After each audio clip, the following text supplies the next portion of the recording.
In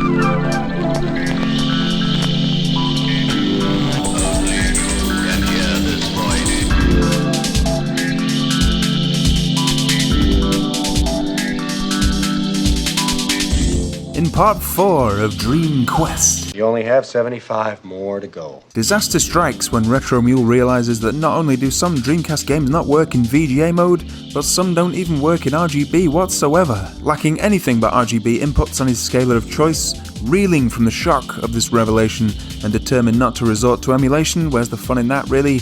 Retro Mule digs deep and turns to Amazon, purchasing a shitty S-Video to RGB transcoder. The good ship Dreamquest rolls on, but be warned, one or two of these games will make you feel like you're developing cataracts. So, without further ado, let's get stuck in. Where we're going, we will need eyes to see.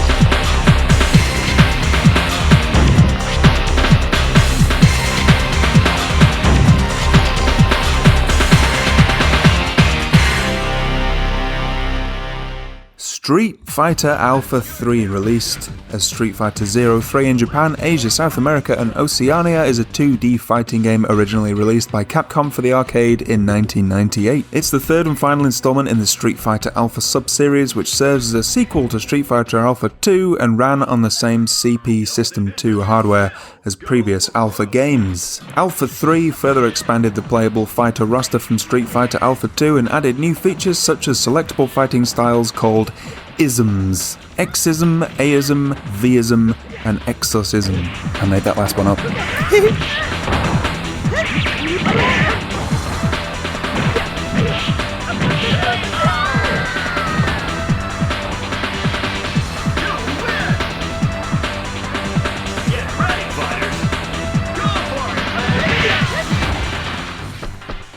Get ready, fighters!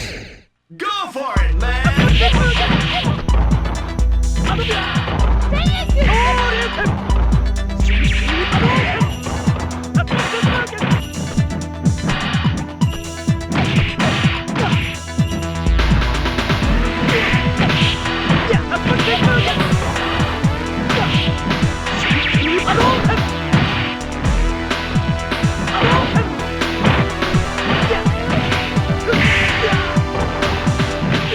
A greatly expanded roster of characters, and for the first time since Street Fighter 2, new theme music for all of the returning characters. The controls for some actions have been modified from previous games. The level of a super combo move in Aism is now determined by the strength of the attack button pressed. For example, medium punch or kick for a level 2 super combo, rather than the number of buttons pushed.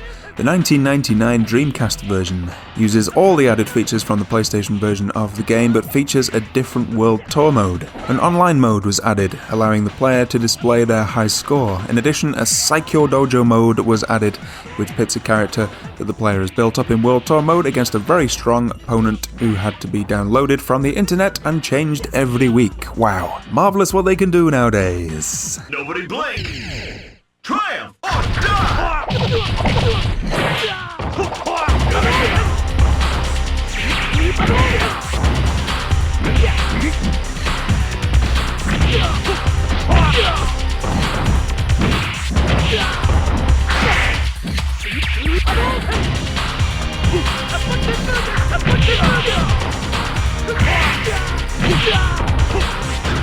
As I understand it, the Sega Saturn version is actually a little bit better than this one. This is a conversion of the Naomi version of the original arcade game, rather than the Saturn, which got a conversion of the arcade game, if that makes any sense whatsoever. The Dreamcast version has the most features, but the Saturn version is by far the most arcade accurate, having larger sprites and more frames of animation courtesy of the famous 4MB expansion card. This might not be the absolute best version of the game, but still it's damn good fun, of course. I prefer 3D fighters, to be honest. I find 2D ones to be a bit like playing pinball in comparison. I also prefer Alpha 2 to this one, to be perfectly honest, but hey, it's still a damn good time. The style of this particular one is a bit too Y2K for me, particularly the music. I don't think it's aged quite as gracefully as the other two. It certainly has some great sprite work though, and some wonderful stage backdrops. I can't talk much about the intricacies of the gameplay itself, the V-isms and jisms and whatnot, because it's all gobbledygook to me, but it's a really high quality Street Fighter game, of course. There's absolutely no doubt about that. 81 based on 26 reviews.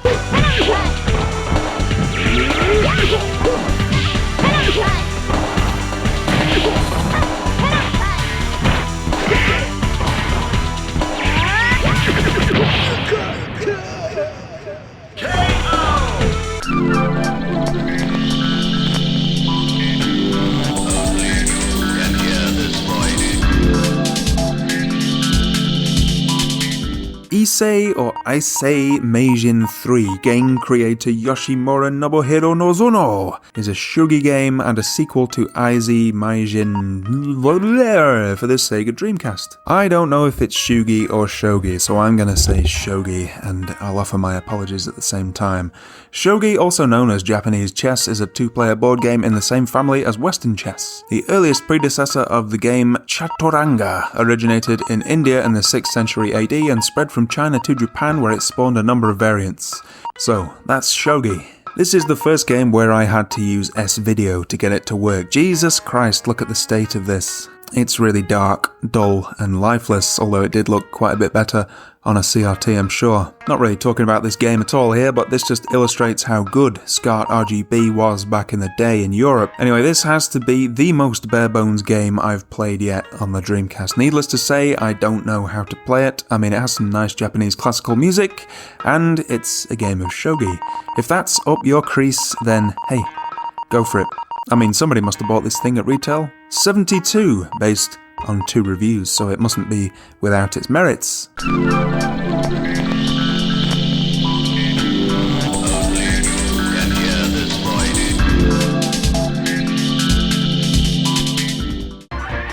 Kanipan! ヒットと一緒に超発明家になってやるぜ!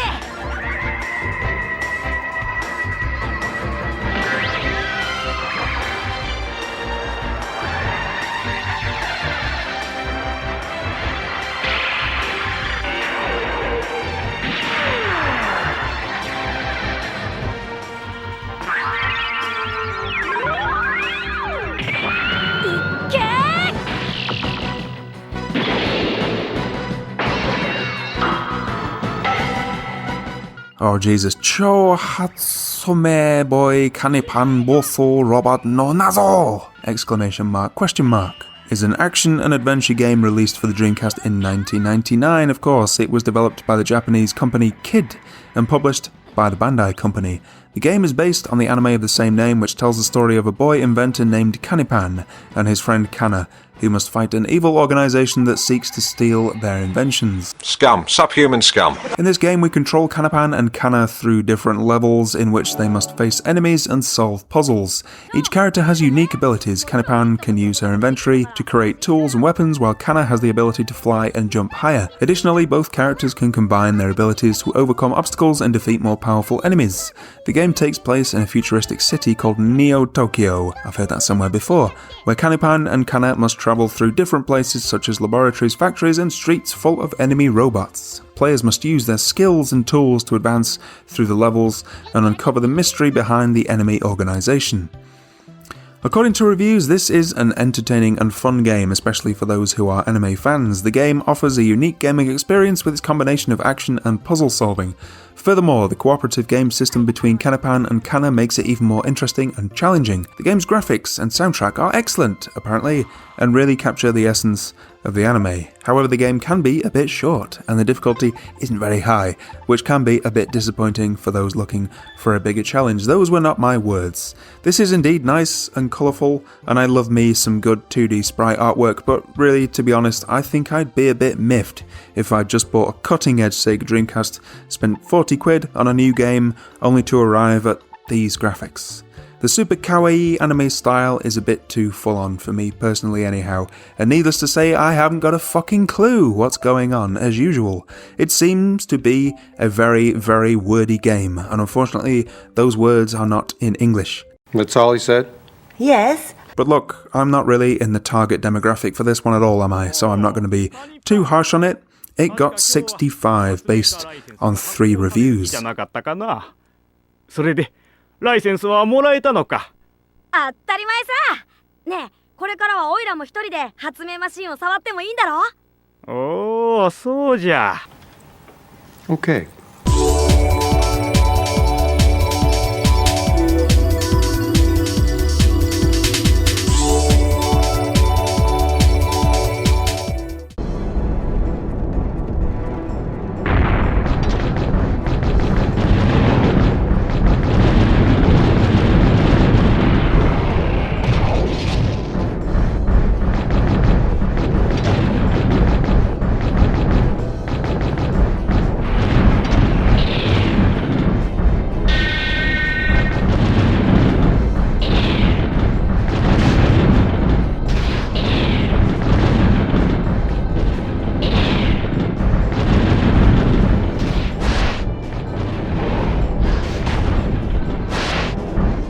Mech Gride is a 1999 mecha fighting game by the legendary, well, not really at that time, but legendary now, From Software for the Dreamcast. Similar to From Software's Armored Core series, the mecha in this game are heavily customizable.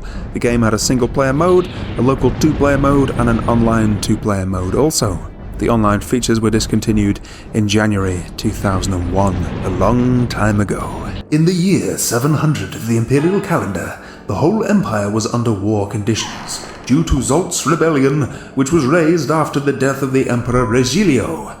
The fall of the empire was only a matter of time, as Zolt occupied all territories of the other emperor-electors except for Archbishop Melange. Melange decided to bestow the title of knight and legendary power upon a man as his last hope. Does that make sense? The player takes the role of this man and pilots the giant magical robots known as Mech Gride to face the rebel forces. This game was locked away behind a wall of Japanese text until just recently when some awesome folks translated it for our gaming pleasure. So what's it like? Well, it's kind of virtual on with beards, really. 2 mechs face off against one another in an arena. It bears many From Software hallmarks. I was a fairly big fan of the original Otigi games by From Software, and I really liked Armored Core 6 recently, but I'm afraid to say I don't get on with the structure of their Souls games. I would rather sand my own face off than struggle through them, to be honest with you. This game shares the strong art design of those games, although it does feel kind of nascent with its rather clunky D-pad and buttons control. I find the best course of action is usually to just trap your enemies in the corner and go to town on their faces. This works for the first few stages, but this does go out of the window on later ones. It does feel very stiff by today's standards and would have benefited from a second analog stick, of course, but admittedly we are talking about mechs here, so some stiffness is to be expected. There's some very nice environments here. It's fun to upgrade your mech and to batter people with big guns and maces, of course.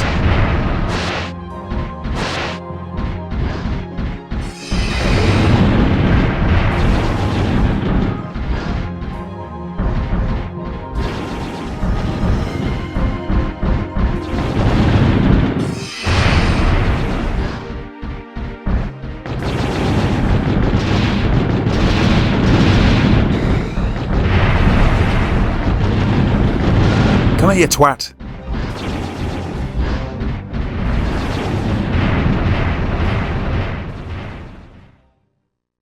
The texture work stands out to me here also. The Dreamcast was a beast in this department for its time, and this really would have stood out from the crowd back in those days. Some strong Otigi vibes in this level 4 stage here. It's an interesting title and has some very nice aesthetics, although the developer would go on to greater things. Well worth a look, particularly if you're a From Software aficionado. This one gets 69 based on 7 reviews.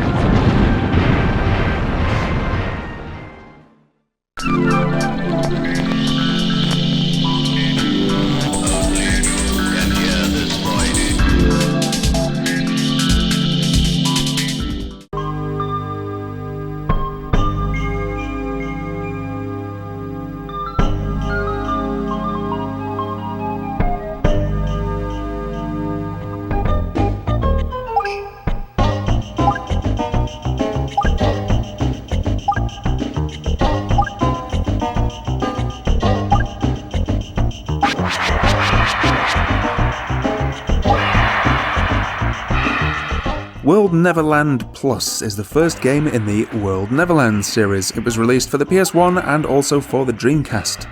This game takes place in a fictional world, believe it or not, where the characters make friends, fall in love, get married, give birth, do jobs, and grow old. In the game, the player's character can learn about swordplay, martial arts, and magic, making his character stats increase as he goes along. There are around 120 different people living in this small country here, the fate of which will depend on the player's decisions. In case you haven't guessed, I couldn't find much information about this one at all, and what there was often in Chinglish or Japlish or something. Interestingly enough, this series is still going today, and there is a Switch game available now, and that one is in English. It's some kind of life sim type thing, but if you try to play a life sim in Japanese when you don't speak Japanese, all you end up with is complete and utter bafflement. This gets 70 based on 3 reviews. Maybe look into the Switch mobile one if you'd like to know more.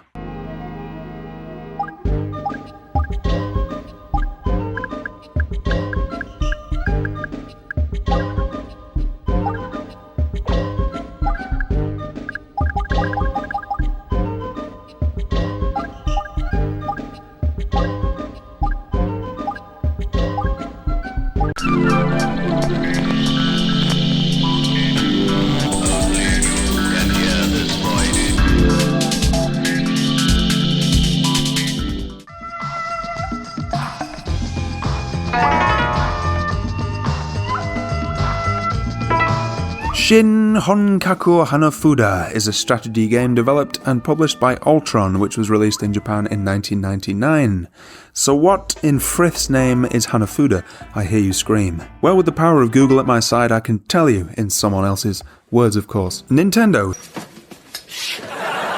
started out in the entertainment business by manufacturing Hanafuda, or flower cards. There are a number of games that are commonly played with these cards, the most popular of which is Koi Koi, a game of surprising depth. A Hanafuda deck consists of 48 cards split into 12 suits, one for each month. Each is designated a flower, and each suit has 4 cards. Typically, there are 2 normal cards, 1 poetry ribbon card, and a final special card. Familiarising yourself with the Hanafuda deck is the first obstacle to playing a game with them. The object of Koi Koi is to form special card combinations from cards accumulated in a point pile. Players can gain cards in their point piles by matching cards in their hands or cards drawn from the draw pile with cards on the table. Once a Yaku has been made a player, this is absolute nonsense. This game is nicely presented. I like the little portraits here, and there's even quite a bit of voice acting, would you believe? So yeah, this seems to be quite a slick, full-fat version of Hanafuda.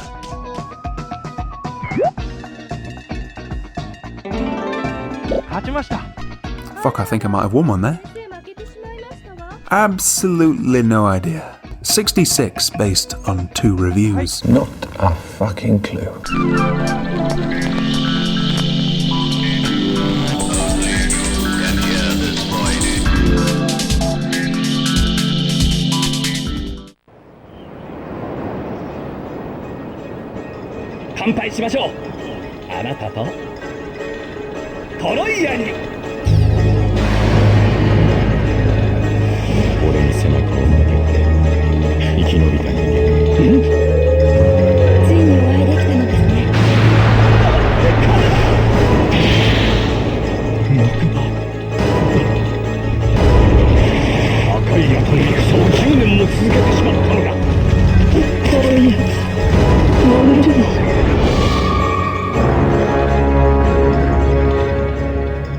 Discover the world and mysteries, Troia. Details are scarce on this one again, and this is another mysterious chapter of our Dreamquest. This is a spin-off of educational quiz show Hitachi World Mystery Discovery, a show in which viewers are taught about historical mysteries of various parts of the world. This game focuses on Troy and recreates the city precisely how it looked back in the 12th century BC. It's mainly an adventure game in which you explore the city and witness various historical events, the wooden horse, and all that business. I didn't see any wooden horses on my playthrough, but I certainly did see a lot of weirdos hanging around in loincloths. The disc also includes some documentary footage of how the site looks today. Another S-Video special now. I will say that although this looks absolutely shit, the CRT was much more flattering for an S-Video signal. It still sucks next to RGB though. You sort of mooch about in this city and listen to these guys here, you know, have a little horse race. I mean, not a real horse race, but a sort of board game horse race with dice and, I don't know, it's, you know. It's kind of interesting, and it has an unusual sense of place. It gets 49 based on 3 reviews. This one got shit reviews, but really games like this are why I embarked on this Dreamquest in the first place. Really, just look how incomprehensible and weirdly fascinating this little game is. It's like stepping out into some strange undiscovered land and finding bald men. あのガイドの連れかい？しゃあがねえなあいつは。最初にここに顔を見せてくれなきゃ困るんだよ。Good times, man. Good times.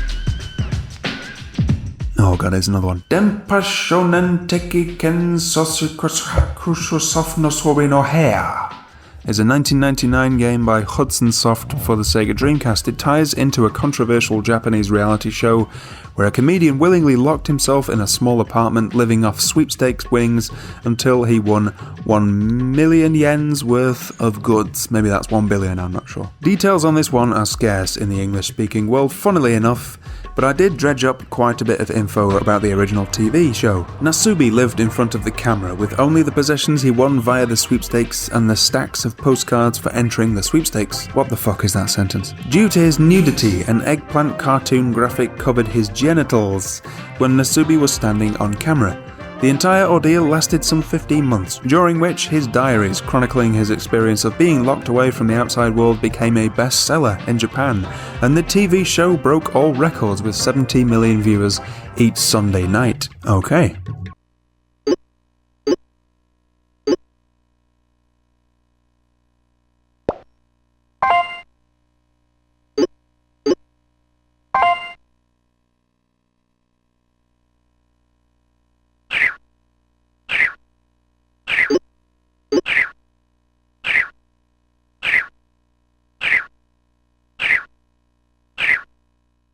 Yeah, I haven't the foggiest idea what's going on here, but where else can you see a naked bearding man with a flying aubergine covering his bollocks? 66 based on 1 review, so definitely 66 then.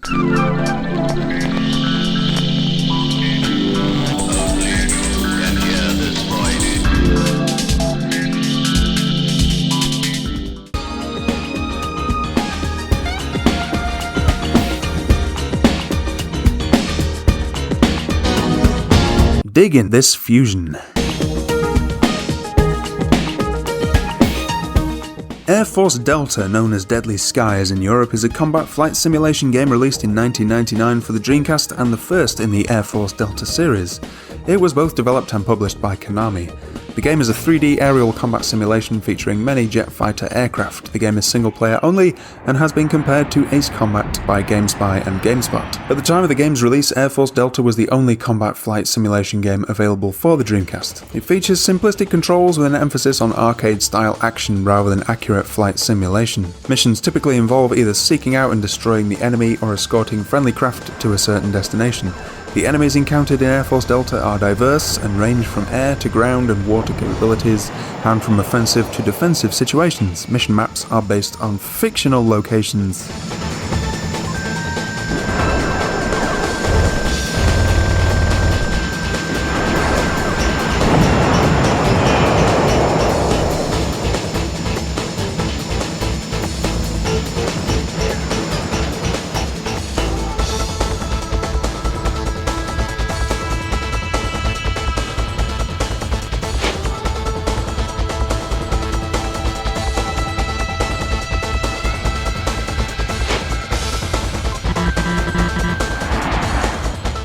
Yeah, it's definitely arcade-style combat. It's fast-paced, kind of simplistic, but you know what? It's fun. The graphics are kind of weird in this one. I find them quite colourful and appealing in many ways, but they seem to be rendered in sort of interlaced 240p. I don't know, it's weird and highly unusual for the Dreamcast. The Dreamcast's typical dithering is highly visible here in this low resolution, as you can see in the sky there. Nevertheless, it looks cool and almost kind of stylized because of it. Nice use of colour, I think. Very saturated. It got mediocre reviews, but I quite enjoyed it, to be honest with you. I also like Aero Wings, which was much more of a stunt simulation game rather than a combat one. They both have cool soundtracks, appealing graphical styles, and try them both out and see which you prefer.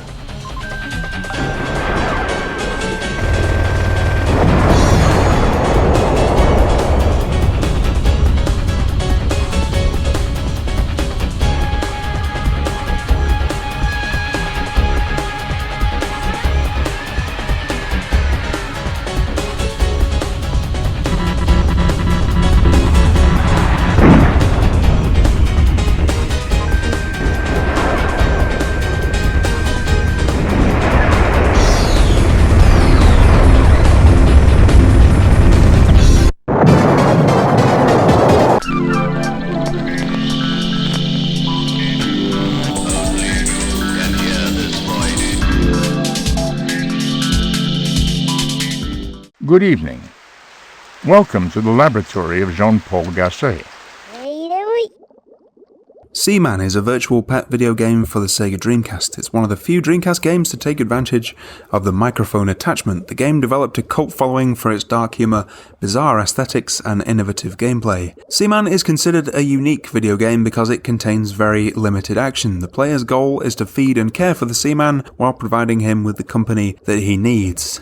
The mechanic operates in real time, so the player is required to check on the Seaman every real-time day, or he could die. A portion of the Seaman's knowledge is random trivia. When he asks what the player's birthday is, and the player responds via the microphone input, the Seaman will share significant events that happened on that date. Although the Seaman becomes fairly domesticated, it does not stop insulting the player or making less than friendly remarks. This one is fascinating, gross, and boring, but I still like it.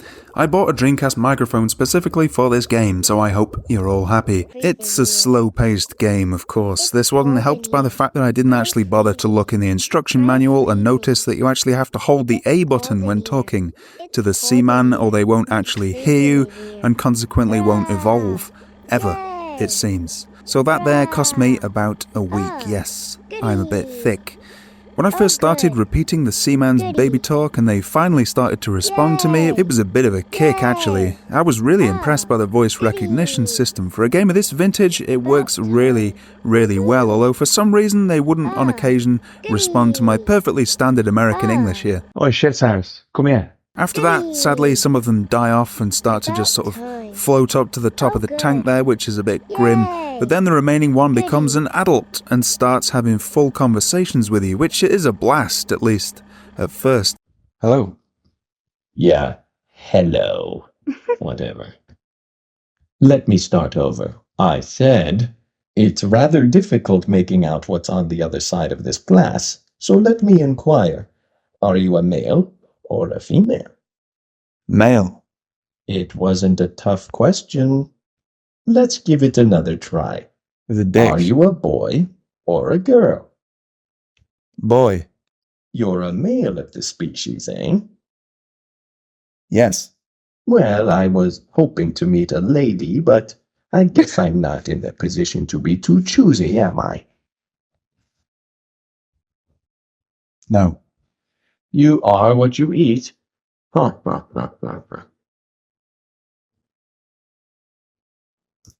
This is a prick, isn't it?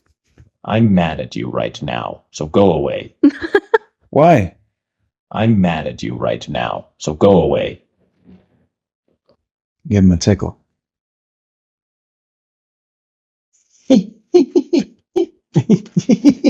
Oh, knock it off.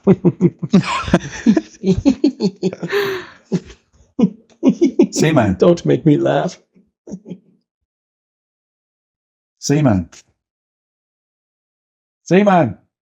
Do you want a name? What? What is your name? What is your name? Oi! Yeah. Come back! Come back!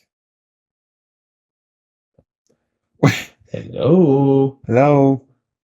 What is your name? You don't know? No, I don't. What is it? Yes. I can think of one. Yes. Shithouse. Tell me, are you in your 20s? No. Oh. Well, then perhaps you are a teenager. Is this correct? No. All right, I'm tired of guessing. How old are you then? Oh dear. 39. You're 39 years old? Yes. Yes, a 30-something. The body doesn't feel as good the next day after a night of revelry. You can't stay up as late. It's tough growing old, huh? Yes. There's actually some nicely detailed facial animation here, and the game attempts to give you some variety by allowing you to feed the Seaman with larvae from the separate tank there. Okay, so after a while, some moth larvae will start growing in there. When that happens, use the L trigger to switch screens and grab a larva and drop it in here. Can you do that for me? It's like, feed him. Do what? Feed him. Yeah, but how do I do it? The lava start to grow in the tank, and then you drop them in there. Where are the lava then? Well, you just showed it the tank. I guess if In you the go same back out. tank, is it? No. A different tank. Sorry, just showed I wasn't you. fucking listening. After a time, the fairly limited interactions you can have with this scaly little manfish He's a scaly manfish. do begin to grow a bit stale, but it's still quite the experience. It's not like the best game ever or anything, but it is most definitely an esoteric gem and another unique feather in the Dreamcast's cap. So, if you like muttering to yourself in a dark room and you don't want to go through the trouble of being admitted to a hospital ward, here's your opportunity. 79, based on 13 reviews. See ya.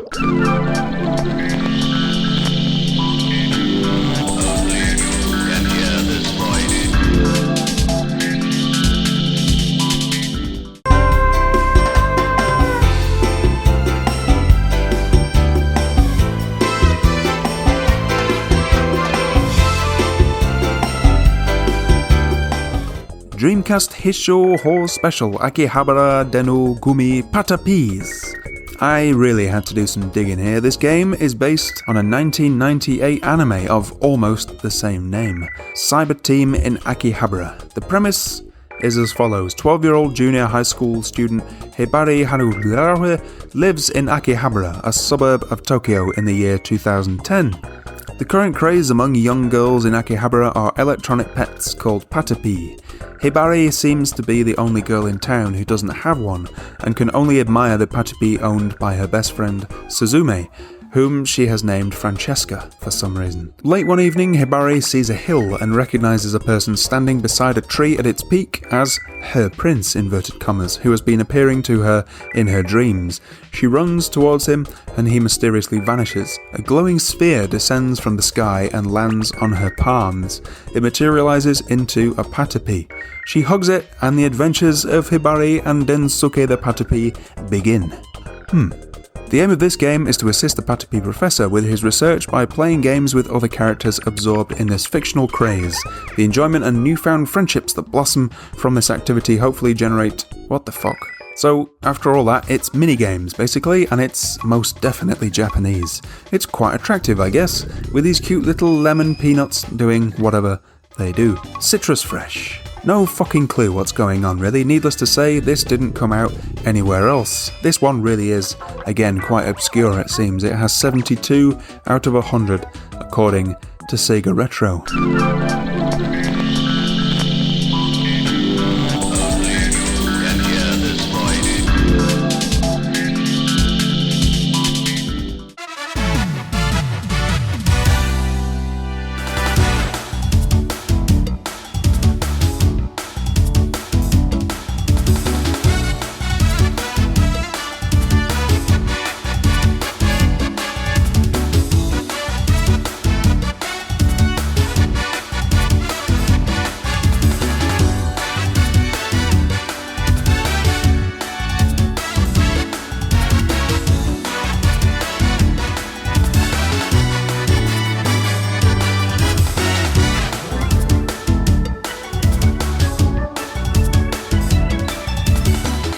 Marionette Handler. I couldn't find out much about this game again, so here's a review from IGN back in 1999.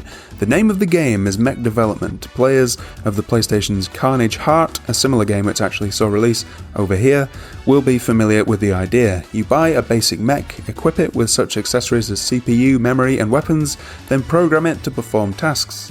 That's right, you program the mech. You can make your little budding robot dude walk around, fire its weapons, turn, and do various other actions. Your goal, I believe, is to write a program that's general enough to make your mech take out an opponent mech when the two are placed in an arena and do battle. Once you've programmed the mech, you can send it out to a battle simulation and see how your programming efforts have fared. This one is utterly impossible if you don't read Japanese. It took me about 45 minutes to even get this little 3D rendered bit on the screen here, and obviously I didn't understand what was going on even then. It might be good. There's a very nice intro. I don't know about you, but I still like to handle my marionette at least 3 times a week, so it's got that going for it. It has 71 based on 4 reviews.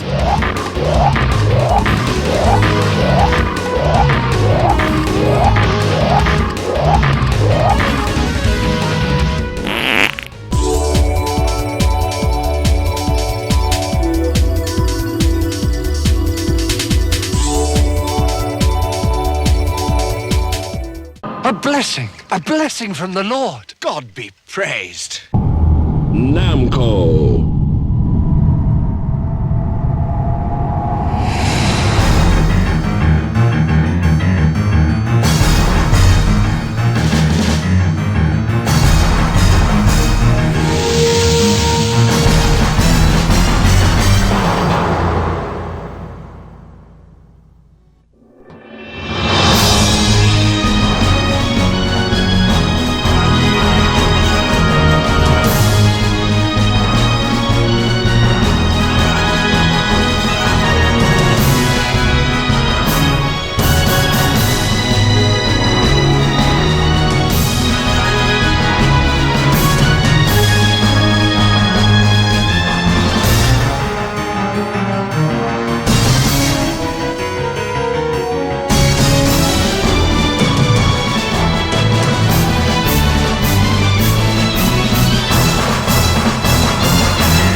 Soulcalibur.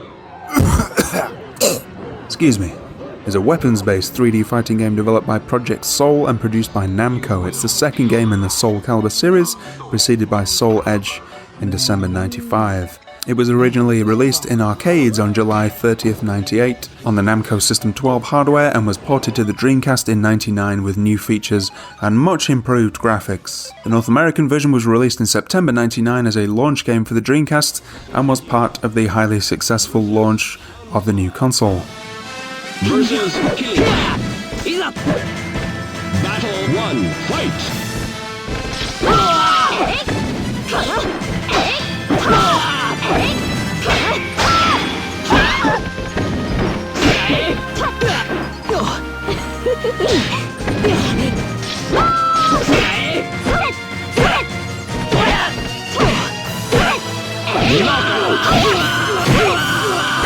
This victory strengthened the soul of Sophia. You win! Soulcalibur received unanimous critical applause upon release. It is the second highest rated video game of all time, with a 98 rating on Metacritic. It won the majority of Game of the Year awards in its respective year, and is widely regarded as one of the greatest fighting games and one of the greatest video games ever made, topping numerous best-of lists for years following. Just look at this compared to the original arcade release.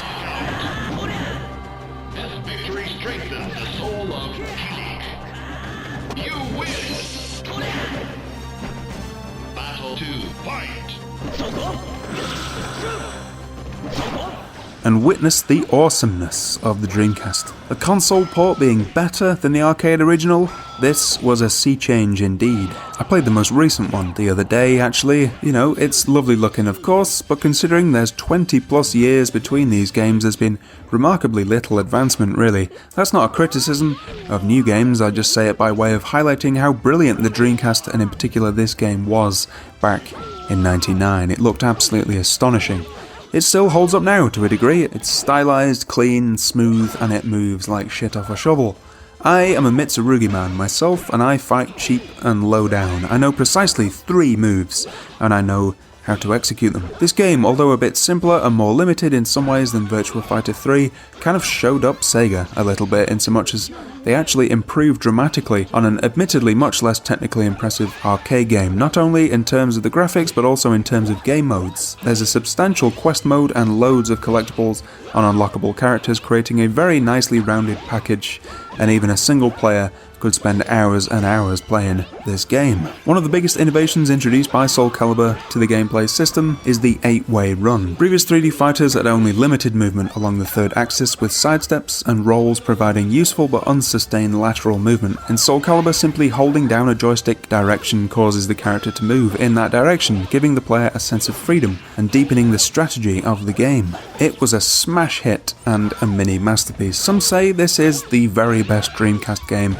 ever made. It's not my personal favourite, although it is absolutely top tier. It has a score of 96 based on 39 reviews. Versus Taku. Battle 1, fight!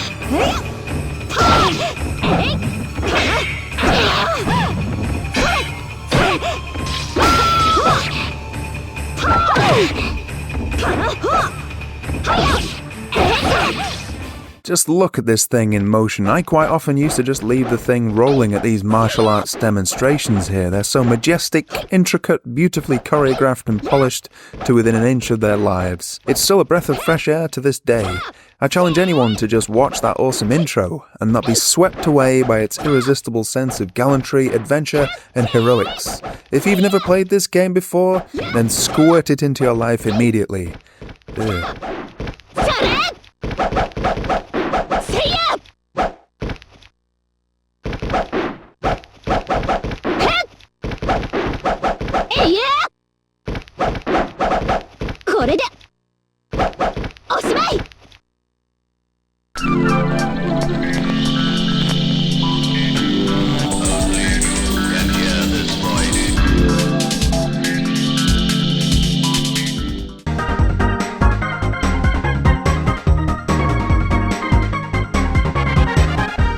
Let's Make a Pro Baseball Team is a mixture of the previous game's Pro Yaku Team or Sakurupu and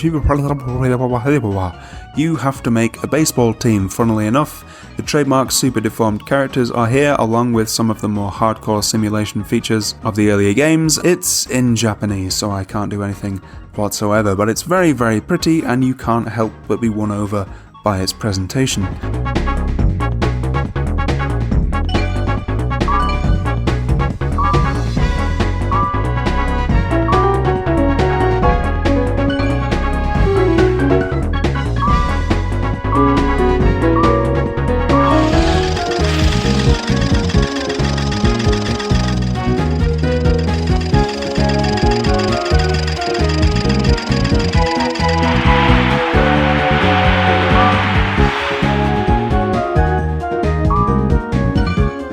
'85 based on 3 reviews.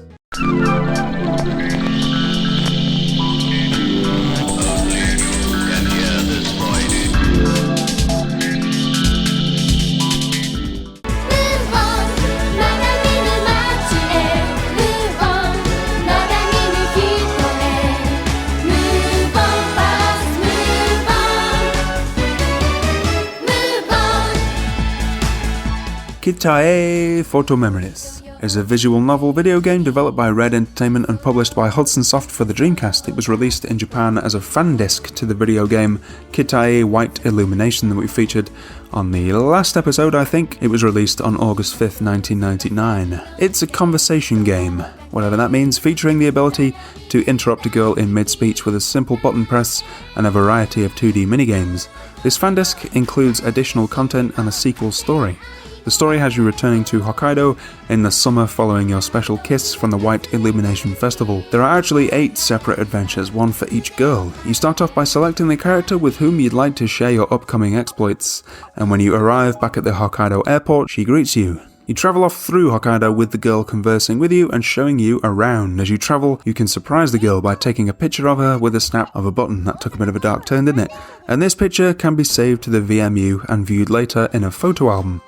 I don't have much to say about this one. It's a bit weird to be sitting here playing this as an adult male, really. It's made for girls, this one, at least I hope it is. The images themselves are nicely drawn. The girls have rather unsettlingly childlike frames. It seems innocent enough. Oh dear. 88, based on one review.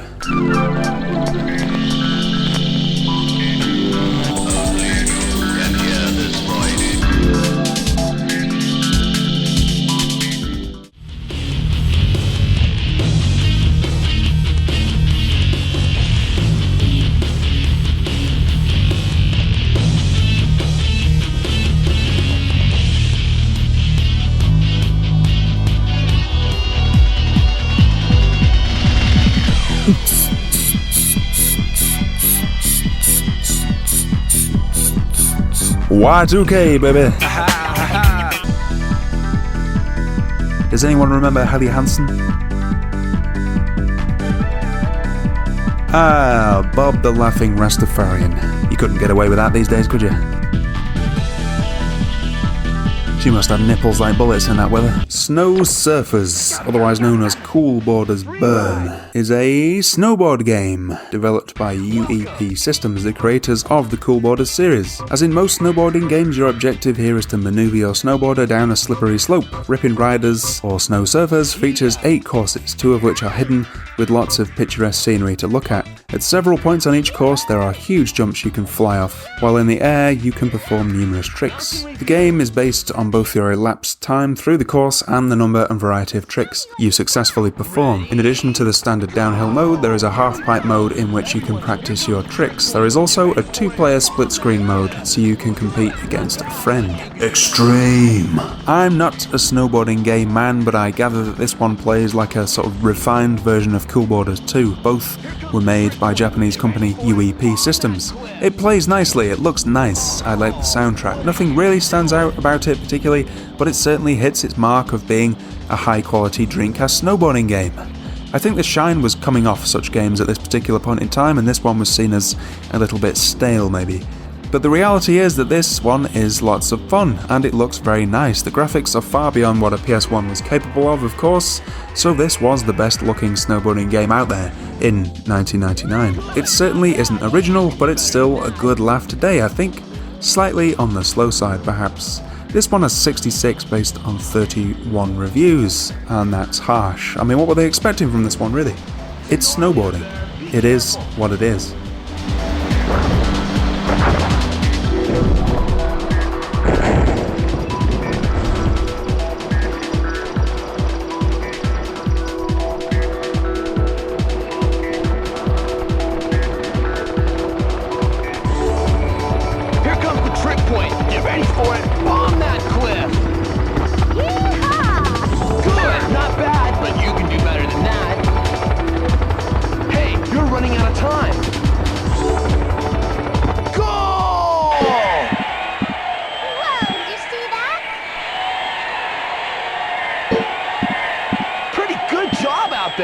Not too shabby.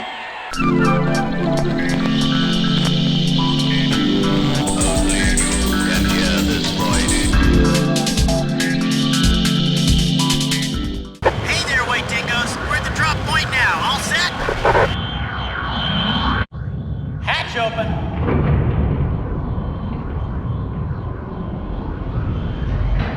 Good luck, guys.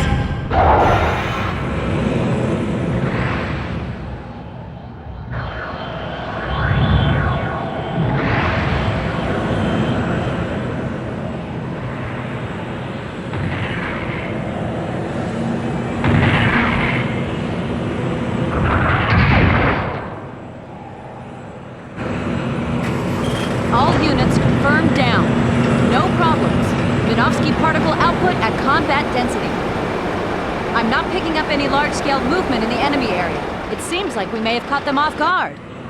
Gundam Side Story 0079 Rise from the Ashes is a video game that was released for the Dreamcast based off the Universal Century timeline of the popular Mobile Suit Gundam franchise. It was developed and published by Bandai. It takes place in Australia following an elite squad of RGM-79 GMs known as the White Dingo Squad, who are charged with various missions pertaining to the attacks by the Principality of Zeon. The game allows players to pilot mobile suits through a first-person cockpit view. It also requires the player to employ team tactics with 2 AI-controlled teammates. The game has 9 stages set all over Australia in an attempt to stop Zeon from developing and releasing Astaroth, a biological weapon capable of accelerating the growth of plant life on Earth, turning it into an uninhabitable wasteland. We didn't get this one in the UK, and that's a shame because it's cool, it's in-depth, and it's a very large-scale game. It has some nice graphics and some enjoyably naff voice acting. Maybe they're the souls of all those that were killed in the drop, drawn back by the Earth's gravity. Wow, what an incredible sight to behold. Mike, you sound like a poet. Don't make fun of what I said. I'm totally serious. I played this one shortly after playing loads of Sega Saturn for my Halloween special recently, and I was immediately struck by how massively better the Dreamcast was at 3D. I mean, it's just an improvement of biblical proportions. The complexity of the models, the texture filtering, the perspective correct textures, transparencies, it's almost hard to believe it only came out 4 years later, really, but such was the video game landscape of that time. What a thrill to be playing something like this back in 1999. Lieutenant, like Commander Stanley informed us, there are many civilians still in the Alice Springs metropolitan area. I think a lot of them stayed in the center of the city because the Zeon valued the civilians who worked in the occupation base and let them live safely in exchange for their full cooperation. I think it's best if we avoid the center of the city so we can minimize any damage we do. We can then liberate the entire area after the outlying areas have been secured and disarmed. And if we do any fighting in the city center, we have to be careful not to frag any water tanks, right? Okay, got it. Man, with everything else we have to worry about, now we have to concern ourselves with that too? Okay, should we try crashing this tea party? Fang 1, requesting orders from you.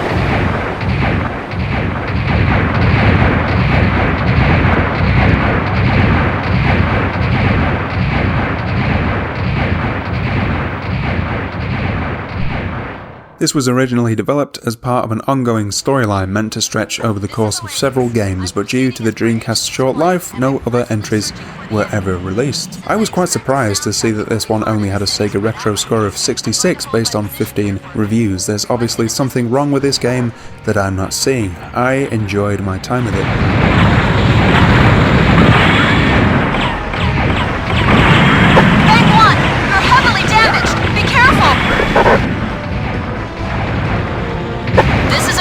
Have completed the search. That's strange. We expected this to be a reinforced area.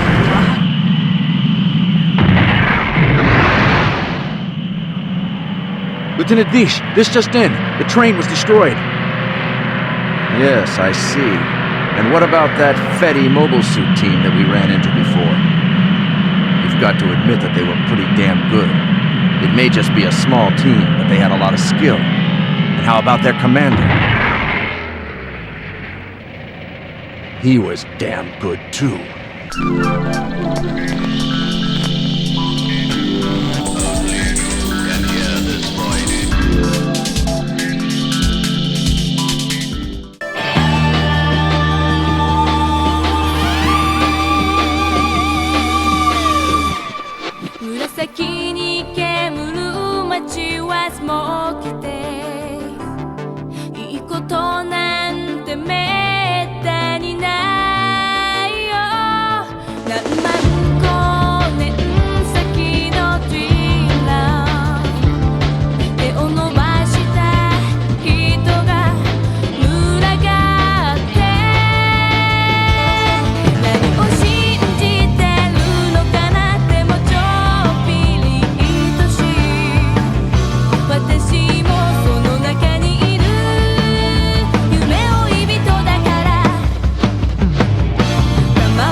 Martian Successor Nadesico The Mission is a role-playing game. It continues the story from Martian Successor Nadesico The Motion Picture, Prince of Darkness. Martian Successor Nadesico, why don't you say that 3 times? Within cells interlinked, within cells interlinked, within cells interlinked. Is a Japanese anime television series produced by TV Tokyo. Was published from 96 to 99. The manga, licensed in North America by CPM Manga, has many significant changes from the anime.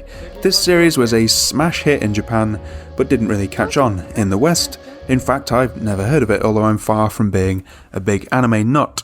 So what do? You move about the Nadesico ship, conversing with the various characters until you receive a call from Ruri to report to the bridge. Once you get to the bridge, Ruri informs you of some event that's occurred at some far-off location. The game switches to a navigation grid from which you can move the Nadesico ship through space. If you go to the area suggested by Ruri, a battle will usually ensue. Succeed at the battle and you'll find yourself walking around on the Nadesico again. The battles are all turn-based and are similar in style to Shining Force, where you select a command and the game displays the results of the command in a cinema of sorts. In Nadesico's case, the battles take place in space and are shown in a full real-time 3D environment. Later battles become much more complex as you're joined by various mecha, all of whom can be commanded. At one point you can be controlling 6 separate units, strategically moving them about the battlefield. It's in Japanese yet again, and I can't really play it, but it received 77 based on 4 reviews.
Dancing Blade is a 1999 interactive animation by Konami for the Sega Dreamcast. Created in the wake of the success of Sony's Yaradora series, the Dancing Blade series distinguishes itself with a 100% interactive anime experience. The story takes place in a fantasy feudal Japan, mixing traditional architecture and clothing with magic, fantastical creatures, and technology. It also pokes fun at various Japanese folktales and myths. It tells the story of Momohime, a young girl born from a peach who's searching for her origins. It's a light-hearted tale with lots of wacky moments and a few dramatic scenes, very akin to Japanese anime of the 90s like Tenshi Muyo and Slayers. The Dancing Blade franchise comprises 2 games, both released on PlayStation and Sega Dreamcast and later released as a bundle on PlayStation Network, as well as 3 drama CDs. I couldn't make head nor tail of it, of course, but as you can tell, it looks very nice. The FMV is quite high quality. It received 82 based on 3 reviews.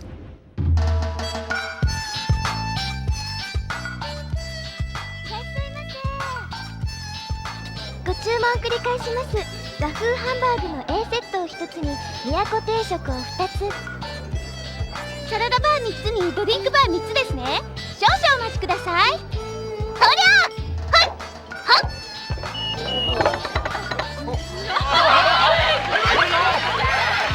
関係ないんじゃないかな。ここは原点に戻って桃から調べてみませんか。それよ、桃は川を流れてきたから。答えは海にあり。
Wrestling Retsuden 4 is a 1999 wrestling game for the Dreamcast by Tomy Entertainment and Yuke's. It's the fourth and final main entry in the Shin Nihon Pro Wrestling Tokon Retsuden series, whose previous three entries were exclusive to the PlayStation. 4 breaks tradition by being a Dreamcast exclusive instead. It is mainly focused on providing a realistic representation of professional wrestling.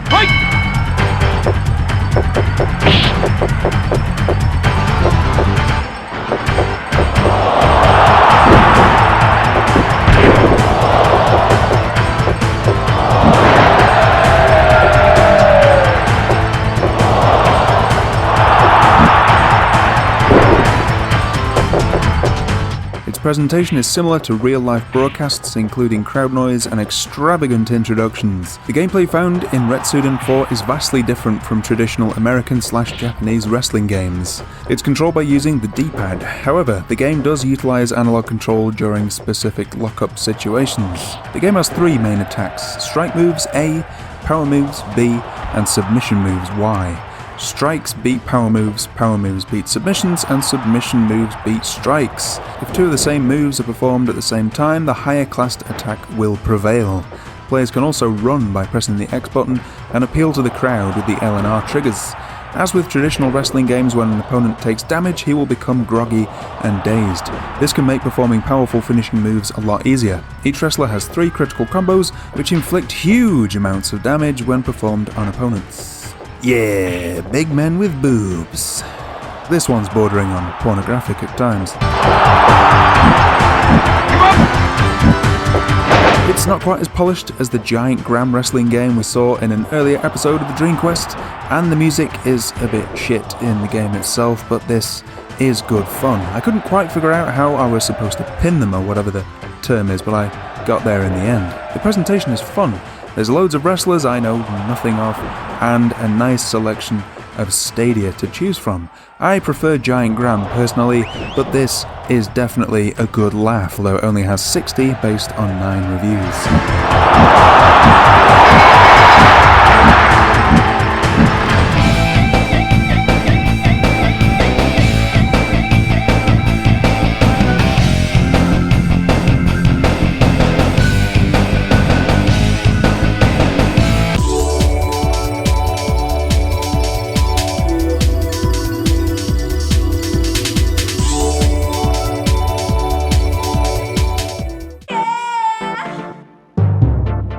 Oh bollocks, it's Poppin' Music again. Released about 48 seconds after the original Poppin' Music, it's Poppin' Music 2. It's designed to be used with the Poppin' Music controller, which I don't have. The arcade version was released internationally, but all the ports were only released in Japan.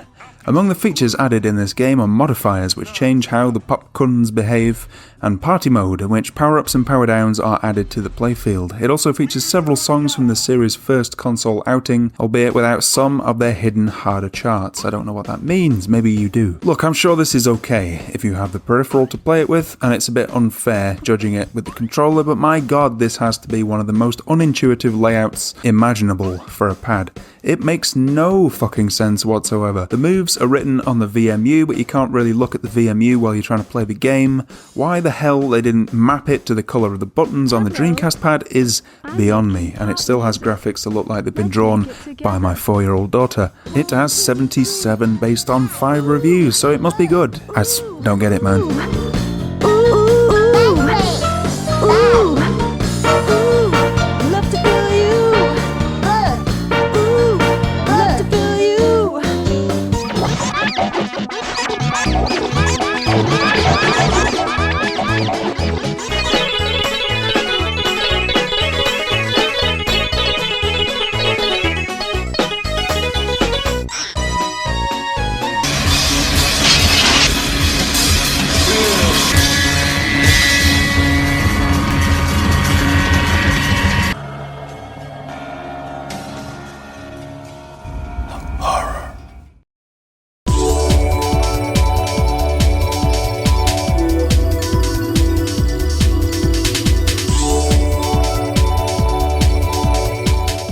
Time Stalkers. This is a really strange one. It's also known as Climax Landers in Japan, and it's a role-playing game featuring appearances of worlds and playable characters from several of Climax Entertainment's earlier games in a crossover fashion.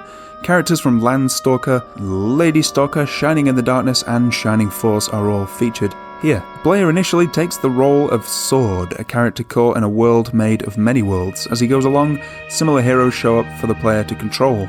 The player may do things such as enter dungeons, take special assignments, and upgrade, buy, and sell items. The game thrusts you into the role of Sword, a young, cocky warrior with the emphasis on cock, who at first never wants to help anybody out at all. It starts off with him walking through a forest and some geezer throws an axe at you and runs off. Our character chases him to a castle where things begin to get quite strange. When he gets in, the walls start to change and the doors turn into walls. You'll soon meet your attacker, and after leathering him, you'll find yourself leaving the castle and walking into a different world altogether. You talk to some fairly cliched old wise dude, and you learn that you have passed the test and are therefore considered a hero who has been summoned to save a world that is dying. This world is unusual. It seems that some divine power has been taking chunks of different worlds and moulding them together thusly. You'll be given a house of your own and your own butler named Mutton, who is a sheep. What the fuck is this? Shortly after, another chunk of landmass comes crashing down into this new world. There are other worlds, including a futuristic spaceship, a floating turtle, and a chunk of present-day Japan. Sounds intriguing, right? Well, to be honest, I just found this one really, really bizarre and kind of oddly depressing, to be honest, at least at the start. It takes its time to cast a bit of a spell over the player, but geez, it's not the most compelling intro/setup, really. There are some quite nice graphics for an early Dreamcast game. It might not look much compared to the later stuff, but compared to the PS1 and N64, this was still pretty next level. There's no voice acting, as far as I can tell, which I was a bit surprised by. And Sword runs around like his knees have been shattered and he's got an artificial hip made of bronze, but it's definitely not without its visual appeal. The character illustrations are nice. The main character is a complete arsewipe, unfortunately, at least at first. It doesn't create a great first impression, but I don't want to unfairly dismiss this one. I'm sure it has its fans, as do all RPGs. This one has 62 based on 25 reviews. There are a handful of RPG gems on Dreamcast, well, certainly 2 at least. This is not one of them in my opinion, but it certainly is unique, and who knows, it might just pique your interest.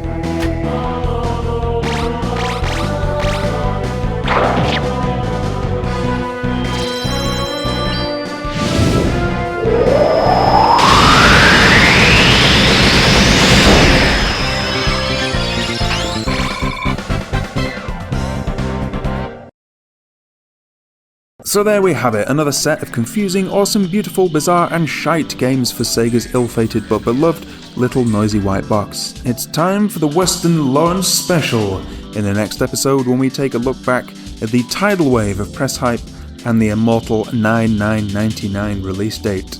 What were your favourite games in this episode? Please let me know in the comments below, and please remember... I'm mad at you right now, so go away.